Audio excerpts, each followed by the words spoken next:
Bonjour à tous, c'est Dr Sadia, administrateur de la page Allo Docteur de la Côte d'Ivoire. J'aimerais tirer un peu votre attention sur un fait que j'ai rencontré hier, évidemment, en service, sur la syphilis et la grossesse. La syphilis, d'abord, c'est une maladie sexuellement transmissible à travers les rapports sexuels. Et au cours de la grossesse, elle peut vraiment entraîner des complications au niveau de l'enfant, souvent des avortements spontanés ou bien des morts-nés. Voilà, donc c'est pas à négliger. Donc il y a eu un cas hier par exemple, avec un peu de vigilance, on a pu vraiment éviter le pire. Voilà, donc il s'agissait par exemple d'un monsieur qui est venu en consultation très tôt le matin. Ça, c'était pas à ma présence. Et il avait des douleurs abdominales au niveau de l'hypochondre gauche, voilà, c'est-à-dire douleur au ventre un peu plus à gauche. Maintenant, lorsque je suis monté, mon second m'a fait la passation. On a continué le protocole qui était donné, mais les douleurs ont diminué. Mais les douleurs persistaient plus un peu au niveau du bas ventre. Voilà, donc on a commencé à se poser des questions. Je l'ai réexaminé. J'en ai demandé l'examen qui avait été déjà prescrit, l'échographie abdominale, qui a révélé qu'il n'y avait rien. Voilà, ça n'a pas révélé. L'échographie abdominale n'a rien révélé. Maintenant, je me plaignais toujours et j'ai décidé de réaliser une autre échographie, mais plus testiculaire, au niveau des testicules, parce que quand je les examine, il avait des douleurs testicules qui remontaient. Donc, il me dit que ça doit être, l'origine doit être au niveau testiculaire, il faut aller voir. On a demandé l'échographie qui est revenue avec une orchite épidémique. Voilà, une orchite épidémique et un kyste du cordon spermatique.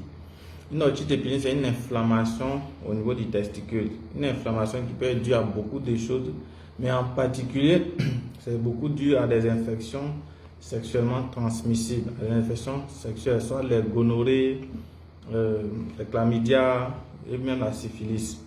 Donc, déjà, c'était de trouver le diagnostic. Et par grâce de Dieu, on a trouvé le diagnostic.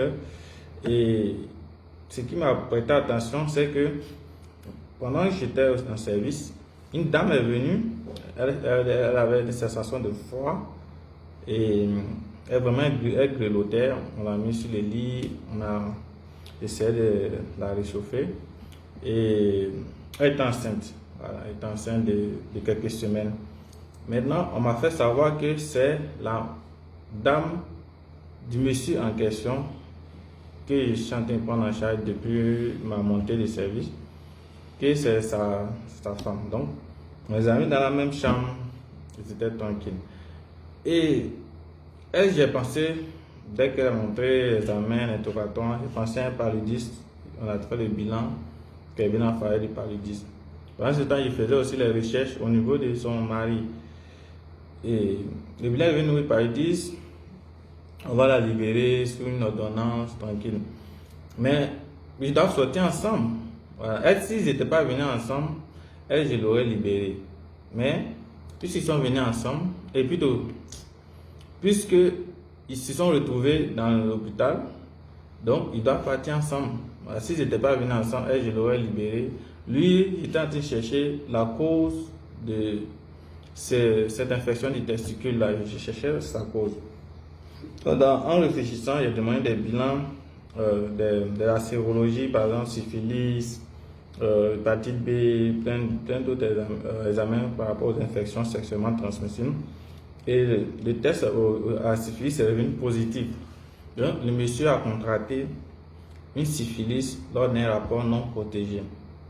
Et l'infection est remontée au niveau de ses testicules, ce qui entraîne tout le mal qu'il a. Et il faut vraiment prendre en charge, parce que si c'est mal pris en charge, ça peut entraîner une infertilité. Ça, c'est ce qu'il faut dire savoir. Et donc, quand il y a eu la syphilis, normalement, je devais le libérer, mais il dit, bon, j'attendais le résultat de la syphilis et libérer le monsieur et sa femme. Quand je l'ai vu, là, il fallait faire ce que tout le monde doit faire. C'est-à-dire vérifier que sa femme aussi n'est pas porteuse de ça, afin d'éviter une infection sur la grossesse d'une syphilis. Donc, j'ai demandé à la dame de patienter qu'elle aussi on va faire un examen. Et j'ai fait, le test est revenu positif aussi à son tour. Vous voyez un peu ça, il y a des trucs à prendre en compte. Donc j'ai appelé le monsieur, je l'ai conseillé, dit la raison de pourquoi il a tout ce mal-là. Et que prochainement, il doit faire attention. Voilà, parce que certainement, il allait à côté et il a pris une infection qu'il est venu transmettre à sa femme qui est enceinte. Voilà, pourtant, ça peut entraîner des fausses couches. Donc, il fait cette vidéo pour sensibiliser et vraiment sensibiliser le personnel médical et sensibiliser aussi la population. Si votre femme est enceinte, vous pouvez toujours avoir des rapports avec elle. Ça, c'est pas contre-indiqué, sauf s'il y a un risque pour le fœtus. Mais ce qu'il ne faut pas faire, c'est-à-dire, si votre femme est enceinte et que vous partez à gauche, préservez-vous de vous préserver, ne pas revenir avec la maladie, une maladie et la donner à votre enfant parce que ça peut agir sur l'évolution de votre enfant.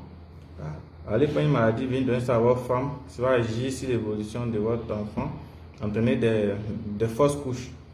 Si cette syphilis n'était pas détectée, qu'on était passé là, parce que si la femme ne venait pas, je n'allais pas savoir qu'il avait une femme qui était enceinte si je ne posais pas la question. Souvent, ça ne nous arrive pas en tant que personnel de santé de poser la question. On demande souvent à la temps, est-ce que vous vivez avec votre femme? Bon, envoyez-la pour qu'on la traite. Envoyez-la pour qu'on la traite, c'est tout ce qu'on fait. Mais on demande, c'est rare qu'on demande, est-ce que votre femme est enceinte? Parce que si je ne savais pas que cette femme était enceinte, ça risquait de m'échapper. Mais parce qu'elle était enceinte, il y a eu la vigilance de demander. Donc, au personnel de santé, quand vous êtes en contact avec une maladie sexuellement transmissible chez un homme, vous posez la question si sa femme est enceinte, vous prévenez tout ça. Voilà. Même si sa femme n'est pas enceinte, il faut aussi soigner les partenaires. C'est ça, il faut soigner les partenaires. Maintenant, donc c'est un peu cette sensibilisation ce matin.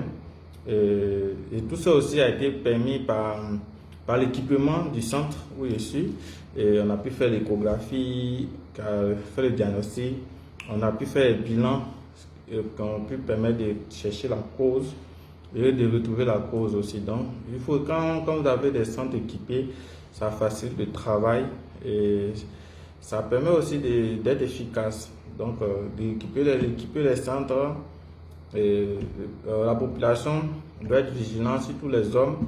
N'allez pas chercher les infections, venez donner à votre femme enceinte pour compliquer sa grossesse.